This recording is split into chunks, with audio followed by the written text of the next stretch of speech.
Welcome back to Movie Recaps. Today I will show you a horror film from 2010, titled Devil. Spoilers ahead. Watch out and take care.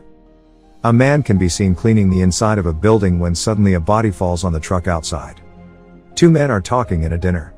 They have a conversation about alcoholism and the importance of forgiveness for people like the one in the suit who are recovering alcoholics. The same one says that forgiveness isn't easy after what happened to his family 5 years ago and wishes they could talk about normal stuff instead. Later, the same man is revealed to be a detective as he crosses a police line. Another cop takes him to a crime scene and shows him the dented truck with the dead body on top. He checks the out body and looks up at the buildings surrounding the truck. The other detective can't believe a jump with such a force can happen from buildings that small. The first detective notices that there is no glass on the pavement surrounding the truck and thinks that it rolled out to the place where it was found.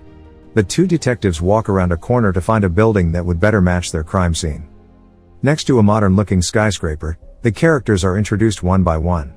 First is the man in the hoodie lingering, then the man with a red tie, passing by him and walking inside the building. Next is the security guard, picking up the phone at the reception desk, and the old lady seen standing in the middle of the lobby, confused. Then, there is the young woman entering the lobby, passing the security guard at the reception, getting stopped by him and going to the back of the line to sign the visitor's log. The security guard tells the other man at the reception area that he has to take a package to the 39th floor and goes toward the elevators. The guy with the red tie and the old lady want to go inside an elevator, but because it's full, they take the other one that just arrived empty behind them. They walk in and the security guy walks in with them too. As the door starts closing, someone calls out to wait and the young woman from before walks in too. After her, another person yells, grabs the doors after no one helps him and walks inside. It's the same guy with the hoodie. Once they're all inside, the elevator starts moving, but very suddenly, stops and jams. Meanwhile, an older security guard is watching a hockey game in the main security room.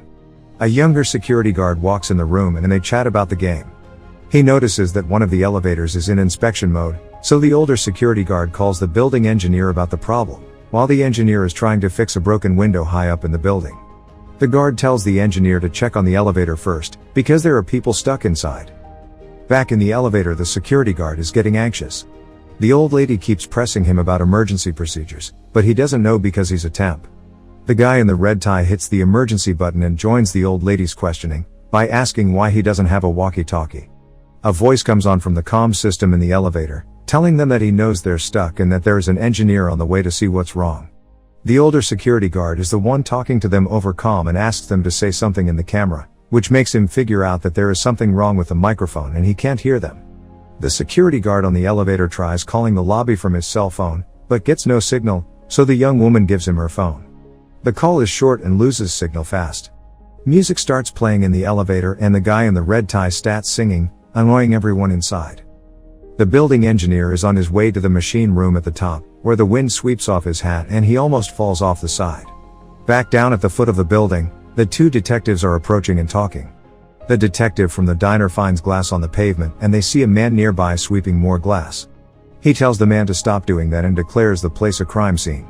A huge chunk of glass falling from the building, almost killing his partner, confirms his suspicion. Back inside the building, the engineer is seen checking the elevator from the shaft. He calls the main security room to tell them that it looks fine, but that he will reset it. Back at the elevator, the older security guard tells the group over comm that the light will be out for about 20 seconds. The lights go out and when they come back on, the old lady screams at the security guard to get away from her, to which he apologizes, telling everyone that he's very claustrophobic. The third man pushes a panel from the top of the elevator and air starts coming inside. The security guard asks if they should try climbing up, but the other man says that it's dangerous going up the cable. Back at the machine room, the engineer asks the main security if the reset worked, and when they answer that it didn't, he says he'll go check out the problem from the basement. The two guards in the main security office talk about the broken window in the building and how someone might have jumped trough it that morning. The younger one is very concerned to hear that. Back on the elevator, the man in the red tie gives the old lady his business card. The group starts having a conversation prompted by a comment he makes about the old lady. He tells them that he knows how to tell if someone is rich or not and compares the old lady to the young woman, saying that the younger one's clothes look expensive. She turns her back at him, but quickly reacts, saying that he grabbed her behind. As the lights in the elevator start flickering, the older guard in the main office calls the engineer asking if he is doing that. The engineer says that he's just looking at the elevators from below and that it looks fine from there too. He pulls a lever on the side of the elevator and asks if that helped. The older security guard informs the engineer that there had been no change, so he says he will go back on the roof and reset it manually.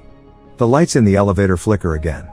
They're watching it happen from the main office, when the younger guard sees something strange on the screen that scares him. The engineer hears a strange noise and follows it under the elevators. Chasing after it, he almost gets crushed by an elevator dropping down the shafts.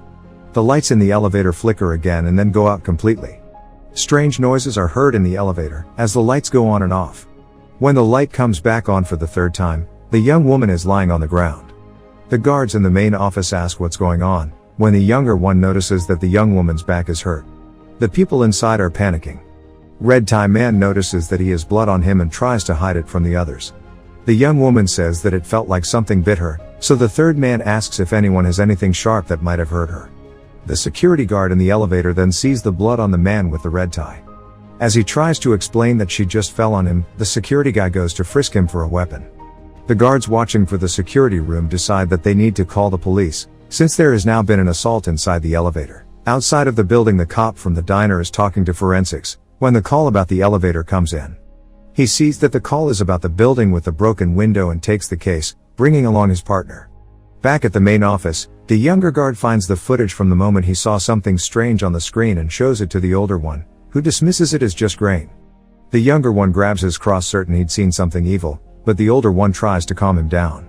Inside of the elevator, the security guard and the third man try to pry open the doors. Even if they could, they don't know if there's an opening in the shaft they could climb to. The old lady is afraid that the elevator is just dangling and might drop down. The man in the red tie tries to help with the doors, but is sent to the back of the elevator away from the others so to keep an eye on him, still thinking that he hurt the young woman. In the meantime, the two detectives arrive at the main security office where the older guard shows them the security camera and explains the assault. He tells them that the others in the elevator think the man in the red tie was to blame.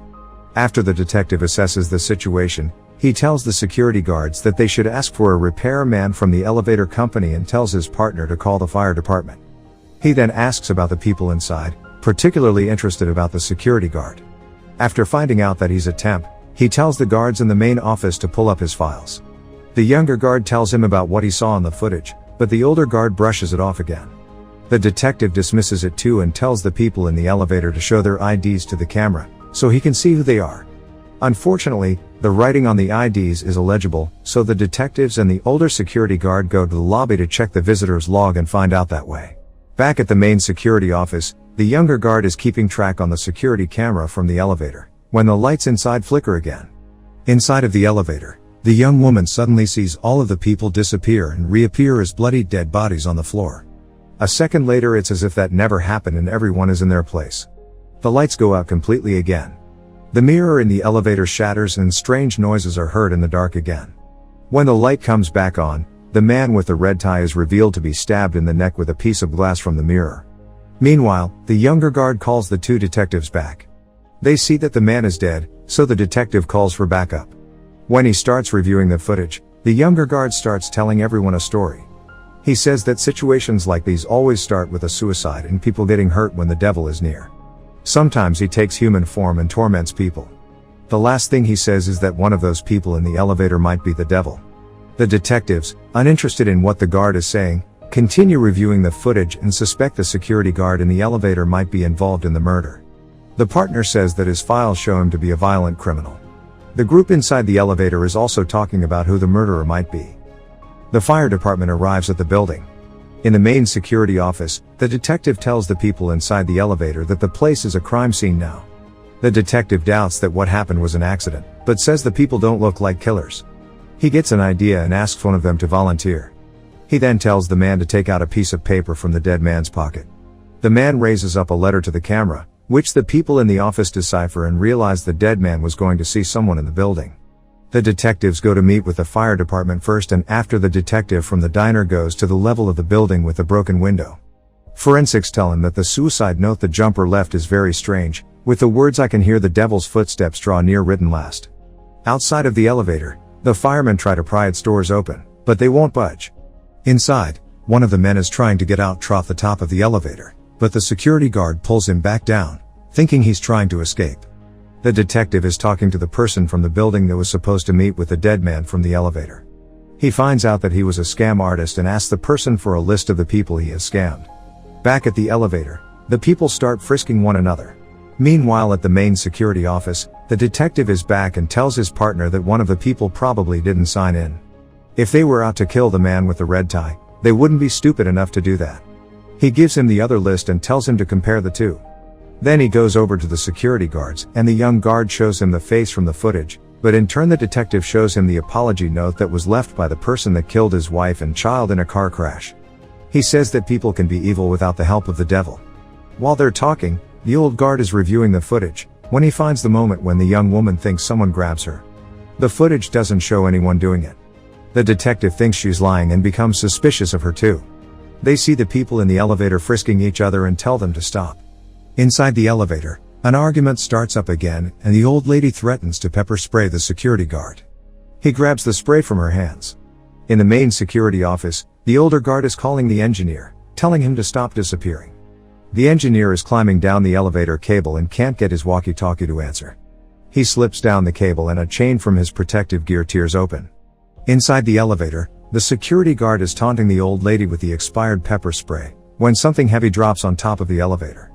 They can hear the old guard's voice from the top. In a moment, blood starts coming in from the top panel. They can still hear the walkie-talkie and figure out that it's the engineer that fell. They can't break off the panel to help. The detective goes to the roof to check on the shaft and sees the engineer on top of the elevator, probably dead. Tells everyone that the people inside of the elevator can hear the walkie-talkie and that they should switch channels. He orders the fire department to get inside the elevator trough the wall. The firemen start digging trough the wall. Looking trough the footage in the main office, they see that the old lady was stealing wallets. The detective comments that all of them were bad people. As he's looking at the screen, the footage from the security cam glitches again and shows all of the people inside dead, but only the cop can see that. Next, they find footage with the third man and see that he had a satchel with him when he walked in the lobby, but no satchel in the elevator. The lights in the elevator start flickering again, then go out. The security guard lights a match and there's something strange next to him. When the lights come back on, the old lady is strung up on one side of the elevator, dead. The detective sees that on screen and calls for a lockdown of the building, with everyone inside going to the lobby. The older guard goes to the basement. The detective and the younger guard are the only ones in the office, so the younger guard says there is a reason that they are the devil's audience. Inside the elevator, the two men take the old lady's body down. Meanwhile, the detectives look for the satchel and find it in a restroom near the lobby. The satchel has tools inside that the detectives suspect might be used to rig an elevator. Back in the main office, the younger guard is left alone, so he starts reciting prayers over the comm. The people in the elevator don't like what he's doing. They talk a little, but quickly a fight between the two men ensues. The young woman is calling for the security guard to kill the other man. Back in the main office, while the guard is still praying, the detectives walk in and see what's happening in the elevator. They order the people to back away and put their hands on the walls. As the people in the elevator settle down, the cop asks the younger guard how his story ends. He tells him that they all die. His partner then tells him that the young woman has a record too, that she was married to a rich man and that she was in the building to see a lawyer. The two of them run in the lobby and find the lawyer.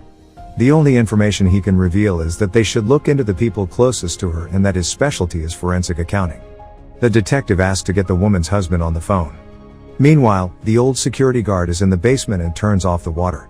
He informs the firemen and they continue breaking trough the wall. While still in the basement, he finds a wire that is dipped in water and tries to get it out. Moments later in the lobby, the people that are gathered start screaming as he falls over. The detectives run to his aid, but he dies. Back inside the elevator, the three people remaining start arguing again. The two detectives come back at the office, saying that the younger woman's husband might have arranged all of it, since he owns the security company that works in the building. The cops think that the security guard inside the elevator is responsible and that the other two victims were just a decoy. Back in the elevator, the lights go out again. The detective tells them to use their phone screens as flashlights, but their phones get ripped out of their hands. The lights go out and the next time they come back on, the security guard is dead. The two people left grab a piece of glass in a panic and stand prepared to defend themselves. Desperate, the detective asks the younger guard how he can help them. He tells him that they should take responsibility for who they are. So, the detective shares a personal story with them about that and asks them to put the glass down. They do it, reluctantly. Suddenly, the lights go out again and they come back on. The young woman is lying on the ground with a piece of glass in her throat. As the man is seen trying to help her, the body of the old lady rises behind him, saying that it's his turn now. The man has a flashback of himself driving a car. He's reaching for a beer, when he crashes into another car. He gets out of his car and sees the other one in a ditch. A woman lies pinned by a car, and before she dies she points to her child lying in the grass in front of the car. The man can't believe what he has done and leaves the scene, leaving a note on the window of the other car. Back in the elevator, he keeps repeating that he's sorry and begs the old lady, the devil, to take him instead of the young woman. The devil refuses the bargain and hurls the elevator down the shaft. When it stops, the man finds the engineer's radio and starts talking. He tells the detective what he's done. The detective and the young guard are listening to him and realize what that means. Inside the elevator, the young woman finally dies in his arms and the devil is angry, saying that she really wanted him.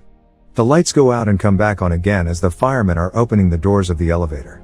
The man is the only one left alive, speared by the devil. The old lady had disappeared. Later, paramedics are taking out the bodies and the detective sees the man sitting in the lobby. He says he will take him in the station. Next, the two of them are seen in a car. The man is in the backseat. The detective tells him that it was his family that he killed that day, but that after all of this time he forgives him. Make sure to subscribe and turn on notifications so you can watch more videos like this. Thanks for watching.